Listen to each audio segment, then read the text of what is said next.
Hello folks, hope you're doing well. Welcome to another One Piece review. This time we're covering Manga chapter 1151. And I'm not gonna lie, I honestly thought what we got in this chapter, we were gonna get in the previous chapter, at least the two things, with Chopper and Luffy.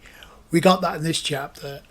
And we got some questions answered through this chapter, at least a few of them. We got the questions answered, so with the cover page, we're still at it with the Yamato cover story. Now, in the previous review, I pretty much asked, okay, is this the end of the Yamato cover story, or is this the end of the assignment for Yamato? And it looks like Oda answered our question because it's the end of the assignment, but it's not the end of the Yamato cover story, because in this cover page, Oda is having Yamato follow the footsteps of not only Kozuki Oden, but also it looks like Luffy as well, because not only has Yamato saved Tama, which is something that Luffy did back in Wano, but Yamato has also defeated Yokozuna. In this case, it's Urashima's brother, which we didn't know existed till now. But just like Luffy defeated Urashima in a sumo match, by the way, Okiku also chopped the top knot off Urashima. And again, like I said, I don't know where this Yamato cover story is going, unless it's tying into something major down the line. The only thing that comes to mind right now, especially after this, is possibly a Gunko showing up because of the ancient weapon, the influence of the ancient weapon Pluton being on Wano.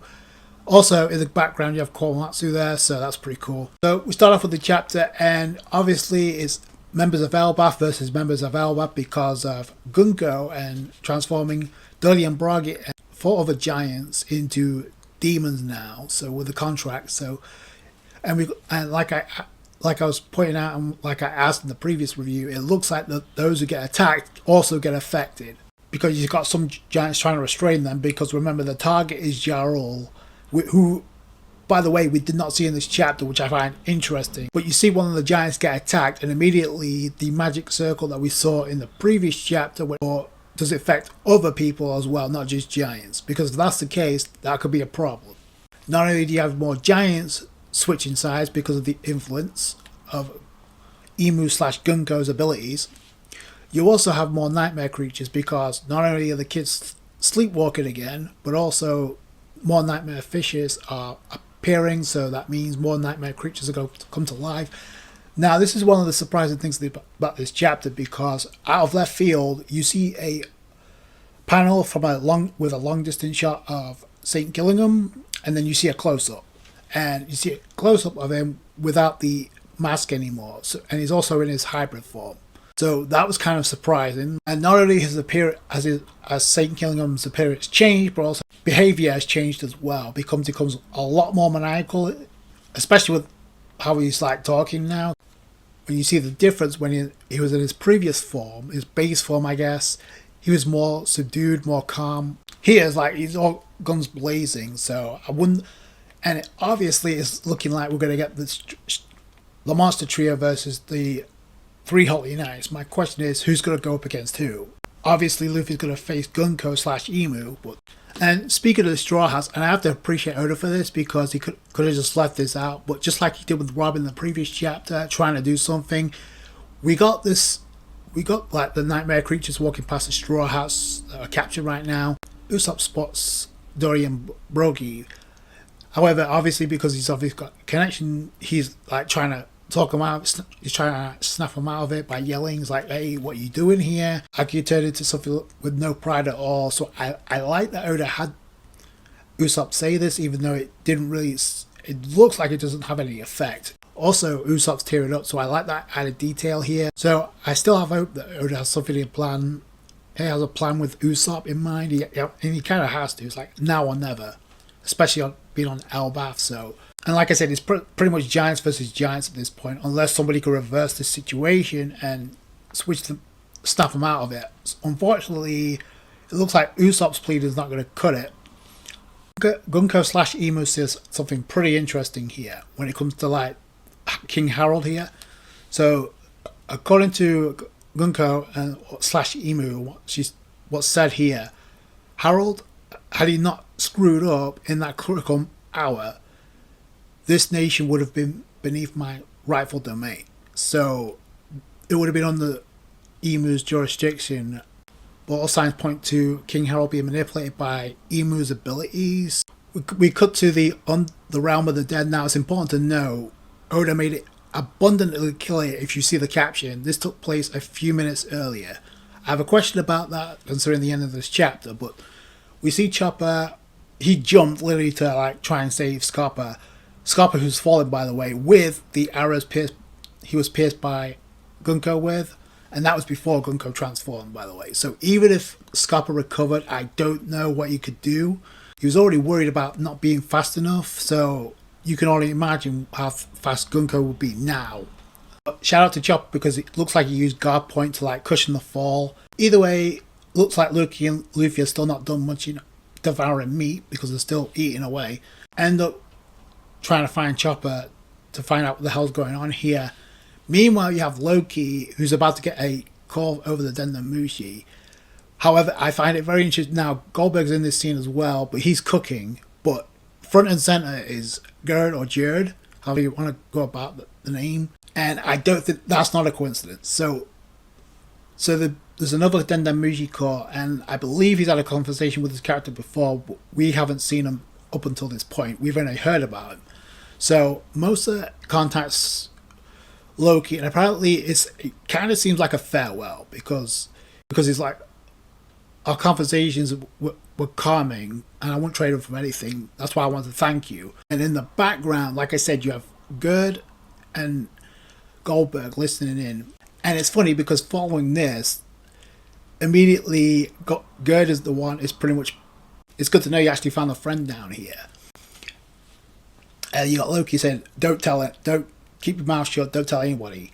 The fact that, and I've said this from the early stages of Elbaf, like the fact that Gerd is in this scene, kind of teasing Loki. I don't know if you want to put this to be any type of romantic situation, but I will say, and I've said this before, like out of the giants in Elbaf, Gerd has shown the least hostility towards Loki. Should point this out too. While Chopper's falling along with Scarpa, there's a conversation between Horadine and Loki, and it looks like the flashback to has not been revealed to Horadine because you got Loki teasing Horadine. If you want to hear about it, get on your knees and beg me. And then you got Horadine's like, you killed my father. So clearly something has changed here. So I don't know if Oda's had a change of plans here, but either way, it is interesting that Oda included that in, but it doesn't go any further because, like I said, Scarpa and Chopper are falling and it catches everybody's attention. So following Gerd and Goldberg hearing the conversation with Loki and Mosa, here comes Horadine and company to say, hey, your son, aka Scarpa, he needs to be patched up, he's severely wounded right now. Meanwhile, you got Luffy giving Chopper props, and listen, this is Oda giving a nod to the One Piece LA Season 2 that's airing in 2026, by the way. So we got that. I'm glad we got that revealed. But let's be real, this was a complete nod to that with Chopper here. But then it cuts to Luffy finding out this guy Scarpa Gabon from Roger's crew, and he freaks out. So Oda did another interesting thing, which I thought he was going to drag this out until the end of this arc, but instead Oda's like, no, we're going to get this plot point wrapped up because something else major is going to happen before that. The cat's out of the bag. Luffy now knows, as well as Zoro and Sanji. And I like how petty Scarpa is, because even while in this critical condition, when it's been described, he served as one of the wings of the King of the Pirates alongside Rayleigh. And it was stated like he's probably the third strongest member.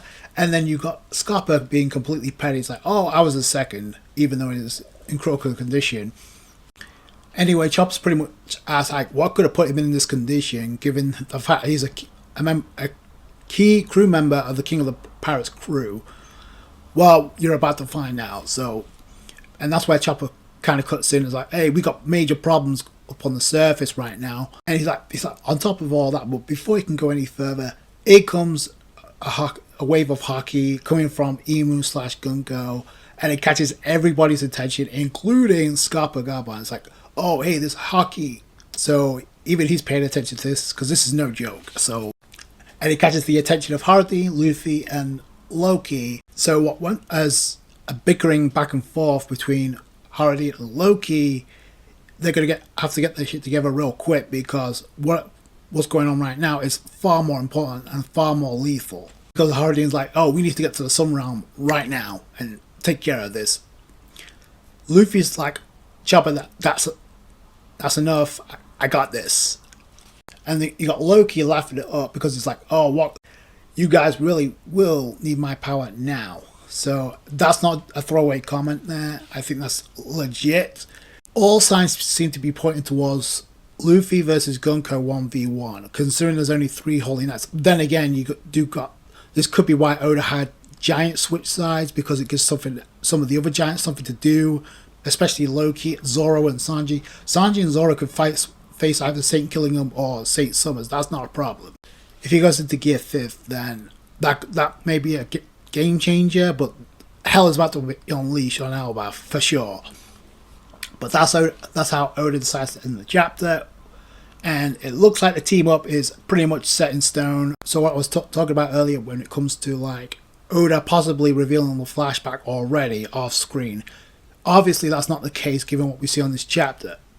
The other thing I mentioned too, with when we first cut to the Realm of the Dead, Oda made it abundantly clear this took place a few minutes ago.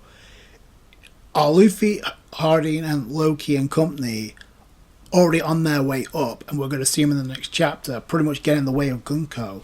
Luffy versus Gunko / Emu. If Emu is in the form of Gunko right now, I don't see Luffy winning. I think something else is going to take shape where something interferes, because I don't see Emu losing before the final arc. I don't. Times out, like, and I said this in my last review, unless the takeover on Gunko pretty much times out and Gunko gets a hold of herself, then I don't see Luffy beating Emu. At least not right now. But then again, we don't really know what's going on in Murajoa right now, because the last we heard, that was in Murajoa's in the Sea of Flames. Remember what someone said, we're not here to pick a fight with the Yonko. So, but they're pretty much going to be forced to fight with the Yonko unless they dip. Luffy showing up along with Loki, and we're getting the flashback after the clash with Emu / Gunko and the Holy Knights. Or this is going to trigger the flashback, and we're going to get the more important context as to what went on before the final fight. Maybe. So place your bets, regardless one way or the other. It looks like we're going to get Emu / Gunko versus Luffy. I thought it was a very straightforward chapter, but we did get some progression by the end. Let me know what you guys think down below. That's going to do it for you guys. Thank you so much for watching. If you enjoyed this review, you guys know what to do. Hit that thumbs up. I appreciate that. I appreciate you guys' support. Subscribe channel, and I'll catch you guys later. Thanks, guys. Bye.